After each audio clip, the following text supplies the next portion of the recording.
Hello students, welcome to B pharmacy.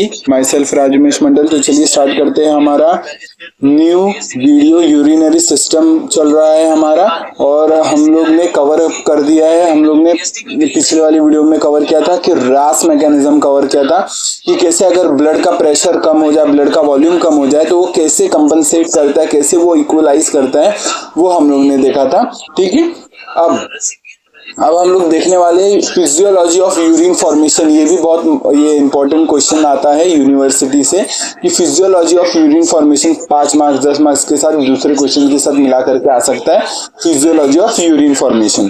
ठीक, उससे पहले हम लोग का एक टॉपिक छोटा सा बचा है, हिस्टोलॉजी ऑफ ग्लोमेरुलर कैप्सूल। तो जो ग्लोमेरुलर कैप्सूल आपको पता होगा कि ये देखो ऐसा होता है ग्लोमेरुलर कैप्सूल। तो ये जो मैं बोल रहा हूँ, ये वाला पार्ट, ये अंदर वाला पार्ट, जो अंदर वाला सी है, वो किससे बना रहता है? वो बनता है पोडोसाइट से। अब पोडोसाइट्स क्या है? ये मॉडिफाइड स्क्वैमस एपिथेलियम होता है, मॉडिफाइड सिंपल स्क्वैमस एपिथेलियम होता है, उसको बोलते हैं हम लोग पोडोसाइट्स। इसमें पोडोसाइट्स क्या होते हैं, और पोडोसाइट्स के ऊपर ना सेल्स, जो सेल्स है पोडोसाइट्स, उससे एक ये मतलब बोलते हैं ना, एक एक्सटेंशन निकलता है जिसको हम बोलते हैं पेडिकल बोलते हैं या पेडिसल बोलते हैं। दिखा देता हूँ कैसे। देखो ये ऐसा रहेगा, मान लो ये पोडोसाइट से और ये उसका एक्सटेंशन है, तो ये इसको बोलते हैं, ये वाला पार्ट को हम लोग बोलते हैं पेडिसल। अभी आएगा थियोरी में पेडिसल। और ये पूरे सेल्स को बोलते हैं पोडोसाइट्स। ठीक है। ये होता है simple squamous, modified simple squamous epithelium. और ये जो मैं बोल रहा हूँ बाहर वाला लेयर, ये वाला, जैसे ये अंदर वाला था, ये अंदर वाला सी था। अब मैं बात करूँ अगर बाहर वाली लेयर की, ये वाला बाहर वाला लेयर, ये वाला बाहर वाला, अंदर वाला हो गया पोडोसाइट से बना रहता है। अंदर बाहर वाला वो सिंपल स्क्वैमस एपिथेलियम जो होता है नॉर्मली, वो उससे बना रहता है बोनस कैप्सूल का। ठीक है। तो आउटर इनर मेम्ब्रेन, ये आपको ध्यान रखना है। ठीक है। अंदर वाला पोडोसाइट से और बाहर वाला बनता है सिंपल स्क्वैमस एपिथेलियम से। ये जो पोडोसाइट से ये करते क्या है, ये उसकी जो पेडंकल है, जो अभी मैंने बोला, उसके जो एक्सटेंशंस है वो डिफरेंट, जो भी ये कैपिलरी, उसकी जो एंडोथेलियल सेल्स है, उनके बीच बीच में जाके इनरवेट कर देते हैं। ठीक है। ये आपको ध्यान रखना है, मतलब फिल्ट्रेशन के लिए। ठीक है। तो ये ऐसा होता है फिल्ट्रेशन। तो ये फिल्ट्रेशन के लिए इंपॉर्टेंट है, जहां पर पेडिकल क्या करता है, ये एंडोथेलियल सेल्स के बीच में जाके उनको सराउंड कर देता है, और जो भी उनके फिल्ट्रेशन है वो उसके अंदर आ जाते हैं। ठीक है। तो ये चीज था। तो यहाँ पर वही थियोरी में लिखा है कि पैराइटल और विसरल लेयर अंदर वाली लेयर को बोलते हैं, बाहर वाले को पैराइटल लेयर बोलते हैं। और मैंने सेल्स के बारे में बता दिया। तो ये था हिस्टोलॉजी के बारे में। अब बात करते हैं रीनल फॉर्मेशन, यूरिन का फॉर्मेशन देखते हैं कि कैसे होता है हमारे किडनी में। अब ये पहला आता है ग्लोमेरुलर फिल्ट्रेशन। 3 प्रोसेस होते हैं टोटल, जैसे यूरिन बनता है 3 प्रोसेस होते हैं, ग्लोमेरुलर फिल्ट्रेशन, फिर रीएब्जॉर्प्शन एंड सिक्रीशन। अब बात करते हैं पहला स्टेज की, ग्लोमेरुलर फिल्ट्रेशन। ये सब भी आपने पहले थोड़ा बहुत पढ़ चुके हैं, आपको याद हो जाएगा। तो मैं अगर पढ़ाऊंगा तो आपको रिवाइज हो जाएगा। तो ग्लोमेरुलर फिल्ट्रेशन ये होता क्या है, इसमें ये फर्स्ट स्टेप है किसी भी यूरिन फॉर्मेशन का फर्स्ट स्टेप है, जहां पर होता क्या है, जो भी ब्लड है एफरेंट आर्टरियोल से आ रहा है, जो भी ब्लड, वो क्या होता है, फिल्टर होता है। और ये फिल्टर होके क्या बनता है, फिल्ट्रेट बनता है। किसके अंदर? कैप्सूल, बोनस कैप्सूल, ये जो हमारा रीनल कॉर्पस सेल है उसके अंदर जाके फिल्ट्रेट बनता है। ठीक है। तो जो भी ब्लड के फिल्ट्रेशन से बना उसको बोलते हैं हम लोग फिल्ट्रेट। अब होता क्या है, मैक्सिमम अमाउंट, या अनबायस्ड फिल्ट्रेशन इसको क्यों बोलते हैं, इसको क्या बोलते हैं, अनबायस्ड फिल्ट्रेशन। इसको क्यों बोलते हैं ऐसा? क्योंकि ये देखता नहीं है कि कौन सा यूजफुल है कौन सा नॉन यूजफुल है, और सीधा वो फिल्ट्रेशन कर देता है। तो इसको बोलते हैं अनबायस्ड फिल्ट्रेशन, जहां पर ये सीधा ये क्या करता है, ब्लड से जितना पॉसिबल हो सकता है उतना फिल्ट्रेशन आ जाता है, जितना यूजफुल हो गया, नॉन यूजफुल हो गया, जो भी हो, वो क्या आता है, ब्लड से आ जाता है हमारे फिल्ट्रेट के अंदर। और जैसे फिल्ट्रेट के अंदर फिल्ट्रेट फॉर्म हो गया, ये हमारा फिल्ट्रेट। और बाकी आगे देखेंगे कि जो भी यूजफुल सब्सटेंसेस है उसको रीएब्जॉर्प्शन करवा लेंगे। रीएब्जॉर्प्शन वर्ड क्यों बोलते हैं, क्योंकि उसका एब्जॉर्प्शन पहले इंटेस्टाइन में हो चुका है, ये अगेन फिल्ट्रेट में आया, अगेन इसका रीएब्जॉर्प्शन हो रहा है, तो उसको बोलते हैं रीएब्जॉर्प्शन। ठीक है। तो ये आएगा अभी, ये ट्यूब्यूल्स के अंदर पढ़ेंगे। अभी तो हम लोग फिल्ट्रेशन के बारे में पढ़ रहे हैं कि जैसे फिल्ट्रेट बना, ये फिल्ट्रेट यूजफुल सब्सटेंस भी कैरी करता है, नॉन यूजफुल भी करता है। और ये फिल्ट्रेट कितना बनता है, 125 ml पर मिनट। ये बनता है, आपको ये ध्यान रखना है, जिसको हम लोग बोलते हैं GFR, glomerular filtration rate, GFR। ये GFR कितना होता है 125 ml पर मिनट, और फीमेल्स में अगर देखा जाए तो 105 ml पर मिनट, मतलब ऑलमोस्ट आगे पीछे ऑलमोस्ट बराबर। ये आपको इतना ध्यान रखना। तो GFR समझ में आया कि 1 मिनट में कितना फिल्ट्रेट बन रहा है, वो ये है, इसका वैल्यू इसका ये है। अब वो पता चला कैप्सुलर स्पेस किसको बोलते हैं, कैप्सुलर स्पेस मतलब ये देखो इसको बोलते हैं कैप्सुलर स्पेस। ये जो आउटर मेम्ब्रेन इनर मेम्ब्रेन के बीच में जो स्पेस है उसको बोलते हैं कैप्सुलर स्पेस। जो विसरल और पैराइटल मैंने आपको बताया ना रीनल कॉर्पसेल्स का, उसके बीच का जो स्पेस बोलते हैं उसको कैप्सुलर स्पेस बोलते हैं। उसके अंदर ही जाके फिल्ट्रेट फॉर्म होता है, फिल्ट्रेट। ठीक है, यहाँ तक क्लियर है। ये था ग्लोमेरुलर फिल्ट्रेशन। तो फिल्ट्रेशन कैसे हुआ पता चला, हिस्टोलॉजी हम लोग ने सेल्स के बारे में पढ़ा और ये फिल्ट्रेशन हुआ। ये फिल्ट्रेशन पॉसिबल कैसे हो पा रहा है, ये हो पा रहा है प्रेशर के कारण। जो एफरेंट आर्ट्रियोल में जो ब्लड आ रहा है वो प्रेशर, हाई प्रेशर के साथ आ रहा है, और जो इफरेंट आर्ट्रियोल है उसका ये डायमीटर कम है, तो मीन्स हाई प्रेशर से लो प्रेशर जाएगा, और हाई प्रेशर से लो प्रेशर जब अगर ब्लड फ्लो करेगा तो बीच में अगर फिल्ट्रेशन वाला पार्ट है तो वो फिल्ट्रेशन प्रॉपर हो पाएगा। तो हाई प्रेशर से आना जरूरी है एफरेंट आर्ट्रियोल में ब्लड।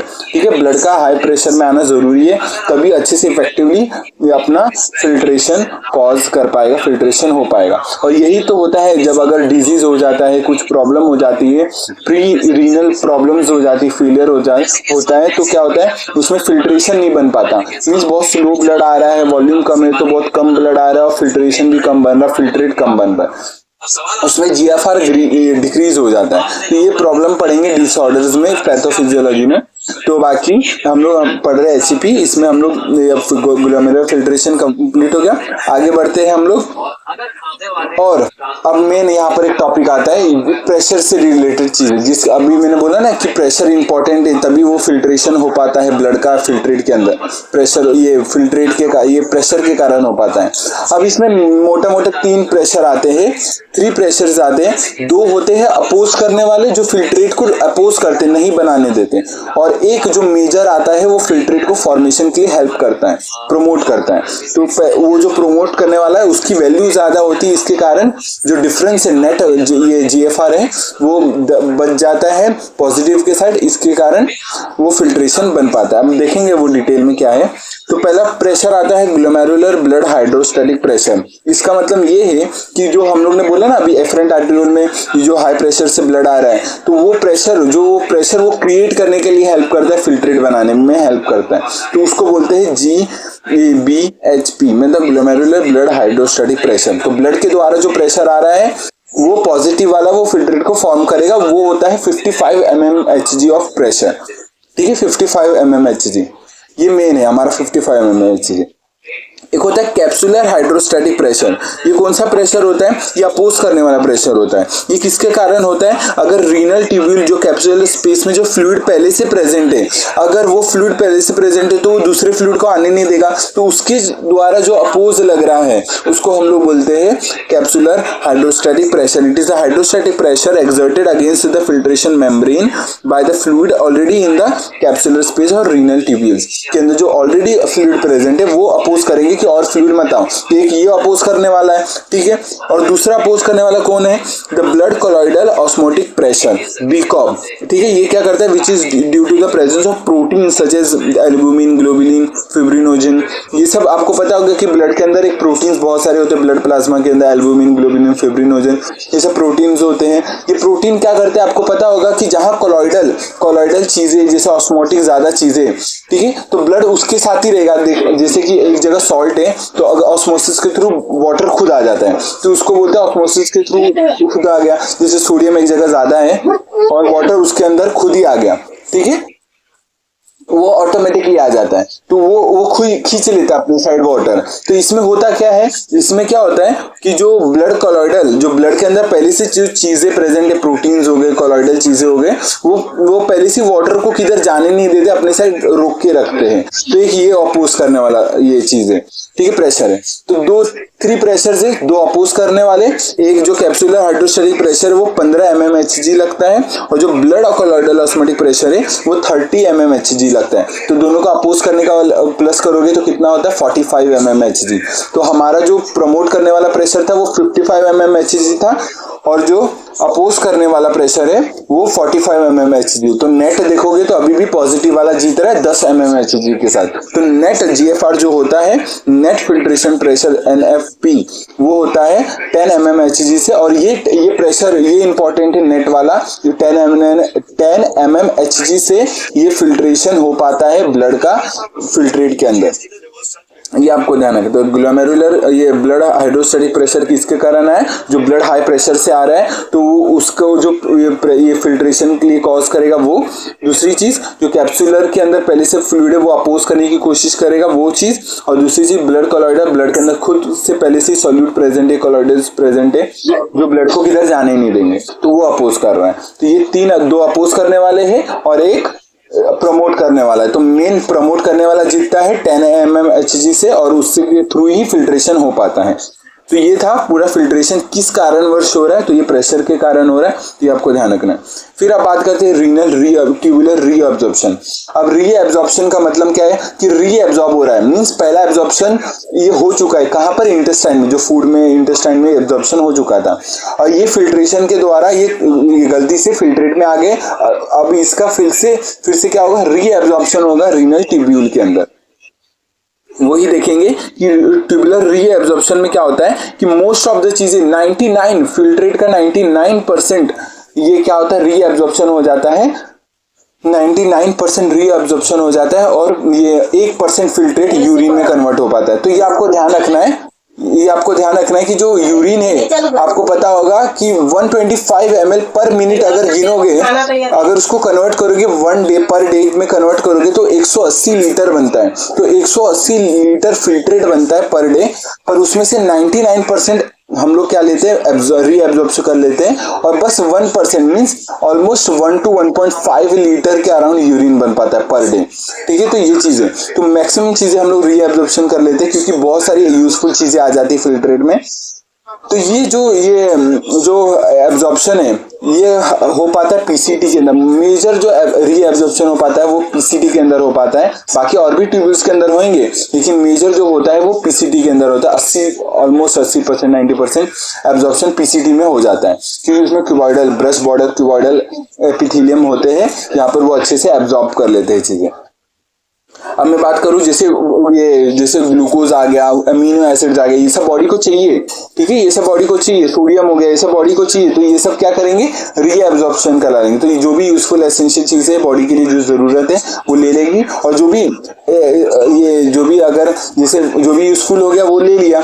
अब जो भी बचा फिल्ट्रेट में, अब मान लो कि ब्लड के अंदर फिल्ट्रेशन हो गया, अभी मान लो अभी भी ब्लड के अंदर कुछ चीजें एक्स्ट्रा है जो एक्स्ट्रा प्रेजेंट है, H+ जैसे मान लो या K+ मान लो एक्स्ट्रा प्रेजेंट है, तो ये ट्यूबुलर सिक्रीशन के प्रोसेस के थ्रू ये वापस से फिल्ट्रेट में चले जाएंगे एक्टिवली। ये एक्टिव प्रोसेस होता है। रीअब्जॉर्प्शन भी मोस्टली चीजों का एक्टिव प्रोसेस के थ्रू होता है और जो हम लोग ट्यूबुलर सिक्रीशन पढ़ेंगे वो होता है, वो भी एक्टिव प्रोसेस होता है जहां पर जो ब्लड के अंदर पहले से जो अनवांटेड चीजें अगर वो फिर भी बच गया फिल्ट्रेट के थ्रू, फिर भी बच गया फिल्ट्रेशन के थ्रू वापस से बच गया, तो वो वापस से फिल्ट्रेट में हम लोग डालते हैं, एक्टिवली डालते हैं, एनर्जी का इस्तेमाल करके डालते हैं।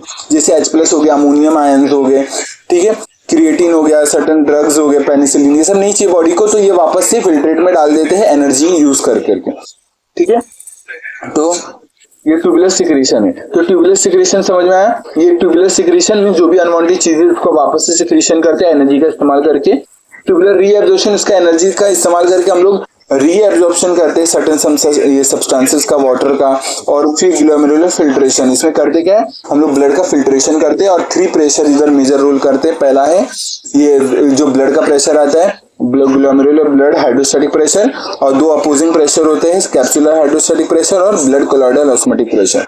ये आपको याद रखना, ये प्रेशर से रिलेटेड चीजें याद रखनी है, कितना फिल्ट्रेट बनता है, क्या ग्लोमेरुलर फिल्ट्रेशन है, ट्यूबुलर रीअब्जॉर्प्शन क्या है, ट्यूबुलर सिक्रीशन क्या होता है वो देखना है बस। तो जैसे ही ट्यूबुलर सिक्रीशन हुआ, मेनली हमारा जो माइनर कैलिक्स में जैसे ही हमारा फिल्ट्रेट आया, अब उसको बोलने लग जाएंगे यूरिन। और माइनर कैलिक्स मेजर कैलिक्स क्या है मैंने आपको बताया था, पाथ ऑफ फिल्ट्रेट के द्वारा।